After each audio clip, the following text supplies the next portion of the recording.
हरे कृष्ण। सभी को मेरा सादर प्रणाम और सभी का स्वागत है आज के मॉर्निंग जपा सेशन में। गीता की जो श्रृंखला चल रही है उसमें आज चैप्टर 2 के श्लोका नंबर 16 के बारे में हमें बृहस्पति राधानाथ प्रभु बताएंगे।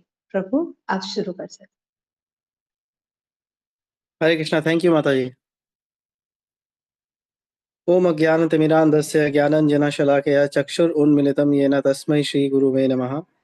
हिज डिवाइन ग्रेस एसी भक्ति वेदांत स्वामी शिला प्रभुपाद की जय। हिज होलीनेस जय पटाका गुरु महाराज की जय। हर ग्रेस रेवती रम्या माता जी की जय। संवेद भक्त वृंद की जय। वांछा कल्पतरुभ्यश्च कृपा सिंधुभ्येव च पतितनां पावनेभ्यो वैष्णवेभ्यो नमो नमः। अनंत कोटि वैष्णव वृंद की जय। हरे कृष्णा। अर्जुन काफी परेशानी में है, ये सोच के कि जब वो भीष्म और द्रोण जैसे पूज्य व्यक्तियों का वध करेगा तो उसकी पीड़ा का कारण बनेगा, और ऐसा सोचकर वो विलाप कर रहे हैं। ऐसी स्थिति में भगवान श्री कृष्ण उनको गाइड कर रहे हैं इस दुविधा से बाहर निकलने में। और अर्जुन को गाइड करते हुए वो पूरे मानव समाज को भी गाइड कर रहे हैं। तो आइए देखते हैं आज इस श्लोक में भगवान हमें क्या समझाना चाहते हैं। भगवत गीता 2.16। नासयो नासतो विद्यते भावो नाभवो विद्यते सतः उभयोरपि दृष्टोऽन्तः स्वनयोस्तत्त्वदर्शिभिः। सत्य के ज्ञाताओं ने यह निष्कर्ष निकाला है कि जो अस्तित्वहीन है यानी कि भौतिक शरीर, वह स्थिर नहीं है, और जो शाश्वत है यानी कि आत्मा, वह परिवर्तनशील नहीं है। उन्होंने दोनों के स्वरूप का अध्ययन करके ये निष्कर्ष निकाला है। तो शरीर टेम्पररी है जबकि आत्मा इटर्नल है। तत्वदर्शी भी ही वो लोग जो चीजों को उनके वास्तविक रूप में देखते हैं, उन लोगों का ये निष्कर्ष है उन लोगों का ये निष्कर्ष है। एक तरह से श्री कृष्ण अर्जुन का उपहास कर रहे हैं कि एक तरफ तुम विविधतापूर्ण यानी कि स्कॉलरली बातें करते हो, और दूसरी ओर तुम चीजों को उनके वास्तविक रूप में नहीं देख पा रहे। बृहद आरण्यक उपनिषद में बताया गया है कि आत्मा शरीर से अटैच नहीं है, और क्योंकि सोल इस बॉडी से अटैच नहीं है तो ये शोक भय ग्लानि जो कि बॉडी के बाय प्रोडक्ट्स है, सोल इससे डिस्टर्ब नहीं होती। तो श्री कृष्ण अर्जुन को ये समझाना चाहते हैं कि भीष्म द्रोण या अन्य कोई भी सब अनश्वर है, तो तुम क्यों विलाप कर रहे हो? क्या समस्या है तुम्हारी? तो इस संवाद में हमारे लिए क्या इंपॉर्टेंट पॉइंट्स है, आइए देखते हैं। परपट के शुरुआत में ही कुछ महत्वपूर्ण बातें शीला प्रभुपाद ने बताई हैं। क्या डिफरेंस है बॉडी और सोल में? शरीर में निरंतर निरंतर परिवर्तन हो रहे हैं। ये तो हमने 2.13 में भी पढ़ा था। देहिनोऽस्मिन् यथा देहे, childhood to youth to old age, और फिर अंत में आत्मा दूसरे किसी शरीर में प्रवेश करती है। आधुनिक विज्ञान भी ये सिद्ध आधुनिक विज्ञान ने भी यह सिद्ध किया है कि प्रति 7 वर्षों में एक शरीर के सेल्स पूरे चेंज हो जाते हैं।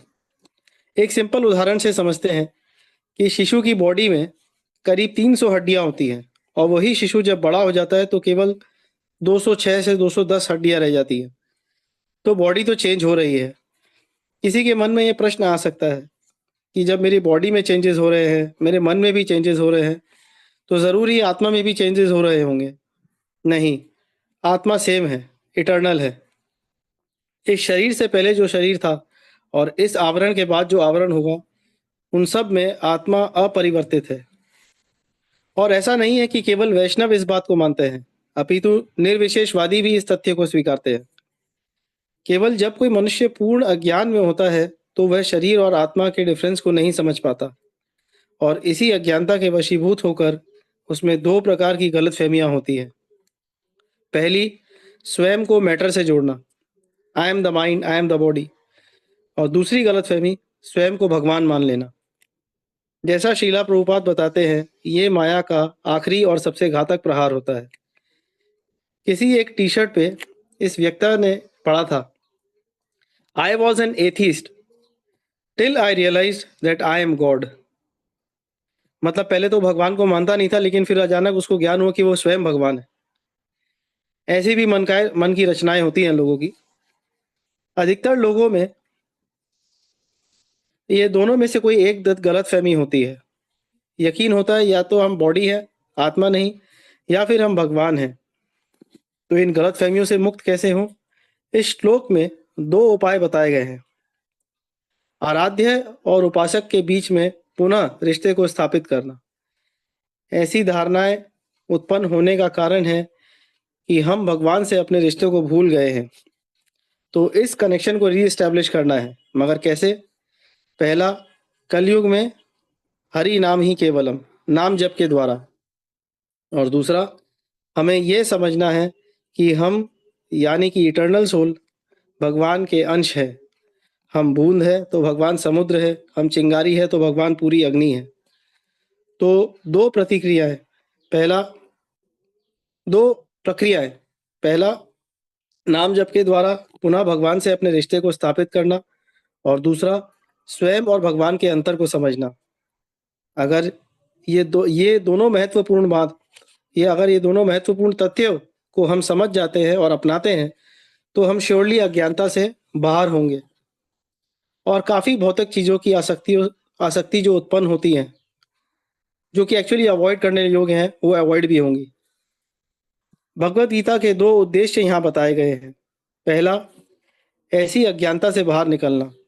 तो जो भी भक्तों के संग में भगवत गीता डेली पढ़ता है, समझता है और उसे अपने जीवन में उतारता है, जैसे कि हम सब करने का प्रयास कर रहे हैं, तो वो मनुष्य अज्ञानता से बाहर हो जाता है। और दूसरा, हमेशा के लिए दूसरा जो उद्देश्य है भगवत गीता बताने का, वो ये है कि हमेशा के लिए समस्त प्राणियों के लिए ज्ञानोदय, इनलाइटमेंट। अक्सर लोग बोलते हैं कि भगवत गीता 5,500 वर्ष पूर्व कुरुक्षेत्र में भगवान श्री कृष्ण द्वारा अर्जुन को सुनाई गई थी। तो क्या वो आज भी उपयुक्त, रेलिवेंट है? उत्तर है हाँ। भगवान श्री कृष्ण के मुख से गाए हुए ये 700 श्लोक कल भी रेलिवेंट है, आज भी रेलिवेंट है और आने वाले युगों में भी रेलिवेंट रहेंगे। तो निश्चय ही हम अज्ञानता से बाहर होंगे, किंतु जीवन का लक्ष्य पता होना भी जरूरी है, और उसका पाथ या पथ भगवत गीता हमें बताती है। कितने भाग्यशाली हैं हम कि स्वयं भगवान श्री कृष्ण ने ये भगवत गीता का उपदेश दिया है। तो अब हमें कोई रिसर्च नहीं करनी, सिर्फ किसी प्रामाणिक गुरु का आश्रय लेकर इसे पढ़ना है, समझना है और अपने जीवन में उतारना है। और ऐसा करने से मनुष्य अज्ञानता से बाहर होगा और जीवन आनंदमय होगा, क्योंकि वो मनुष्य वास्तविक मंच पे होगा। अगले श्लोक में देखेंगे कि श्री कृष्ण क्या अर्जुन को बताते हैं और हमें उससे क्या सीखना है। हरे कृष्णा। थैंक यू माता जी।